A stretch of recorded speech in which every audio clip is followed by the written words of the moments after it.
Ahoj, ahoj žienky, začínajúce pletiarky ako som ja. Mám pre vás pár drobnostičiek, niečo z mojej tvorivej dielne, niečo od inokade, ktoré vám chcem ukázať. A možno, ak mi pôjde na mysel niečo na povzbudenie, pridám v druhej polke videjka aj nejaké to mini motivačné okienko, uvidíme. Čím začať? Tak trošičku možno odveciť niečo, čo som neplietla, ale na čo sa ma veľa ľudí pýta, či som si to plietla sama a pokúsim sa vám to ukázať, lebo skúsenejšie pletiarky nemajú problém, pozrú sa na dielo a vedia si urobiť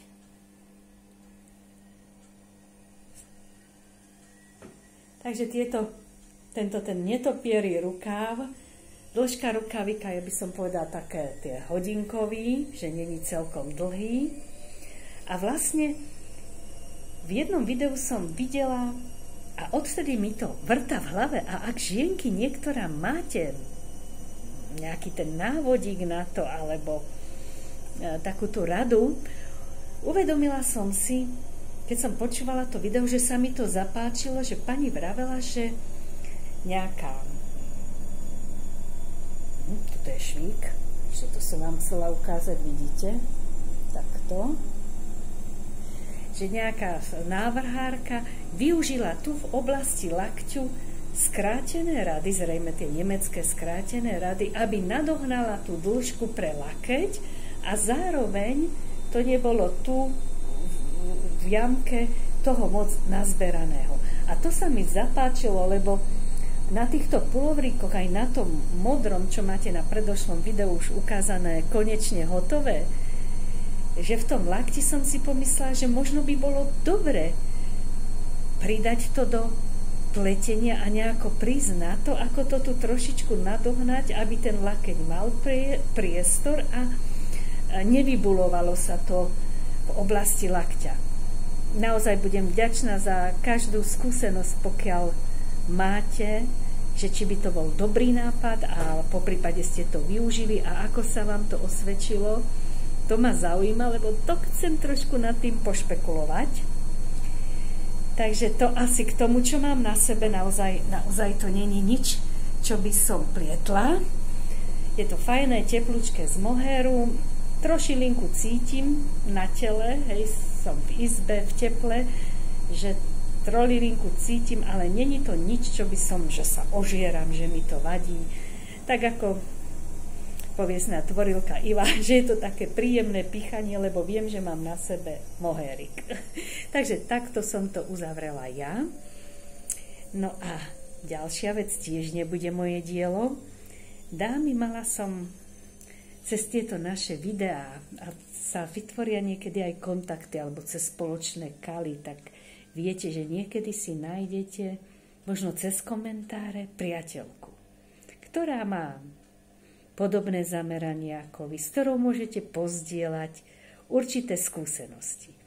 A ja som sa radila, keďže mám rôzne hačkované dečky ešte z mladosti a ešte niekedy tou tenučkou nitkou som to robila a ešte mám niečo aj zdedené a vyšívané obrusy, ktoré mama vyšívala, že nejako mi to príde škoda, že aspoň do nejakej tašky si viem predstaviť to vyšité na tej kanave, paname, či ako sa to volali, tieto plátná vyšívacie, ale že čo s tou hačkovkou?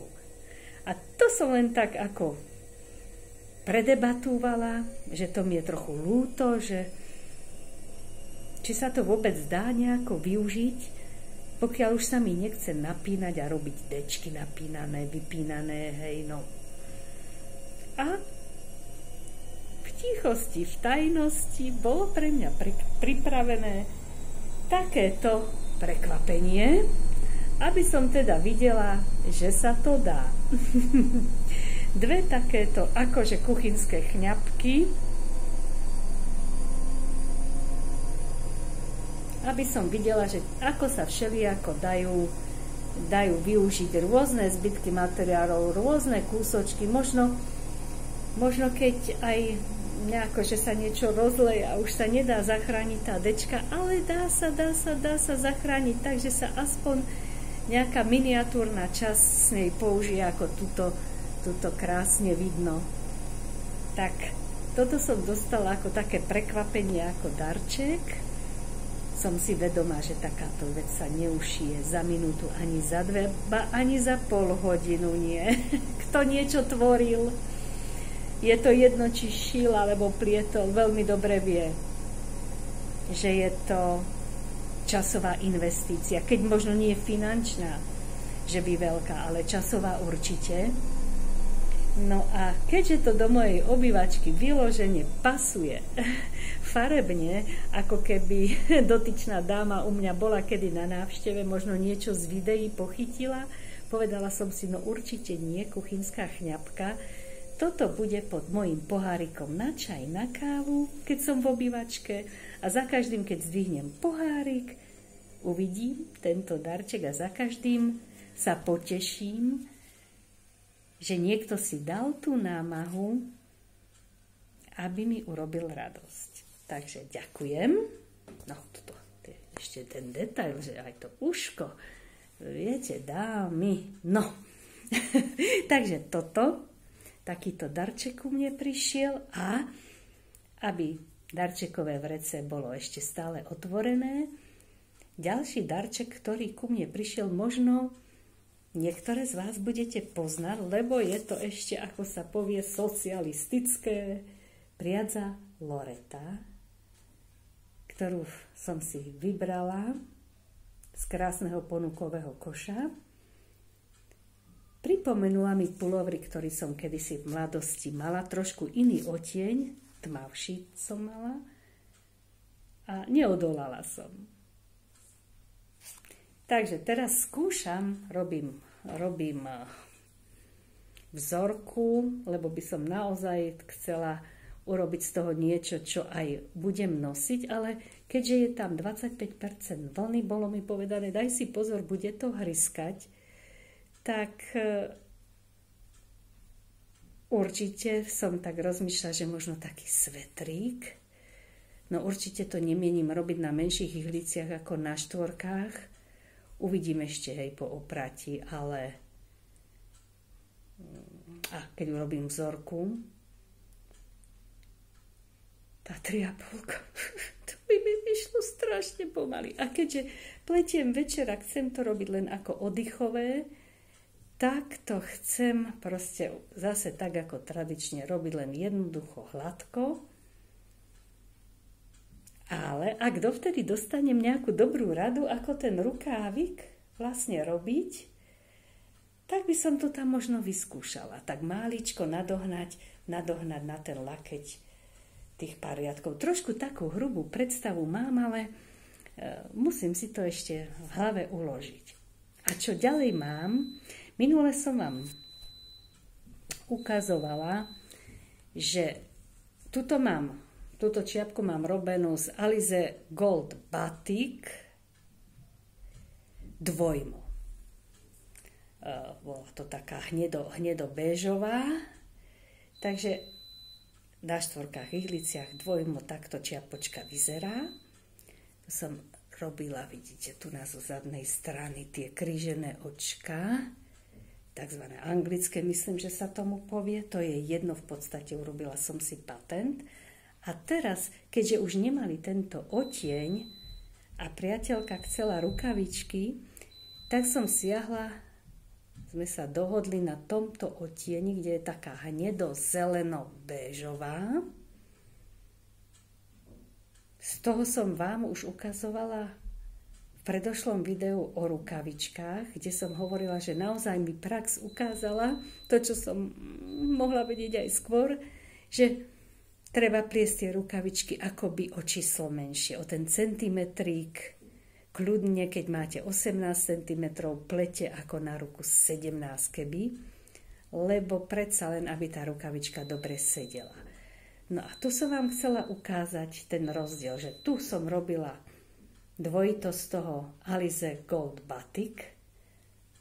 Dneska ju ocenila priateľka na turistike. Nie, ja mám čiapiek dosť. ja mám dosť, ja nebudem pliesť. Ja aj šalu mám dosť, aj všetkého. A keďže jej čiapočka zmokla, vytiahla som z rúbsaku túto a hovorím, lebo máme taký február, raz sneží, raz prší, boli sme na chate pod chlebom.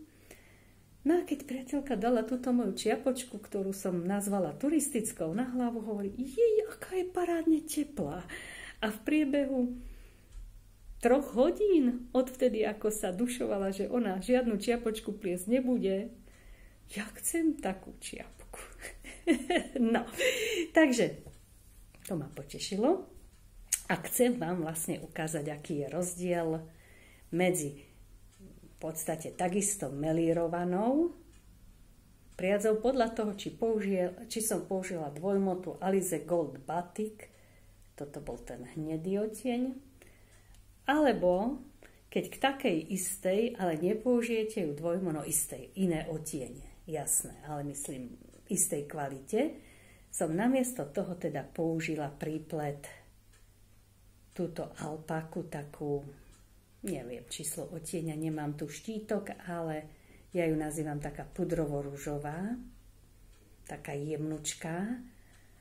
A pozrite, čo to urobilo s tou farbou. Ukazovala som vám v niektorom z predošlých videok, som ju začala pliesť tak, že ten patent bol takýto svetlý. To sa mi nakoniec nepáčilo. Čo si mi na tom vadilo? Spárala som to a urobila som to tak, že patent je o tej svetlozelenšej, no neviem, čo tam na tom uvidíte, potom tmavšie zelenšiu, potom béžová, potom hnedá a opäť to prechádza do zelenej, až postupne to zosvetluje. Typické svetlo. Takže čiapočka opäť pletená ako tradične s tým uberaním.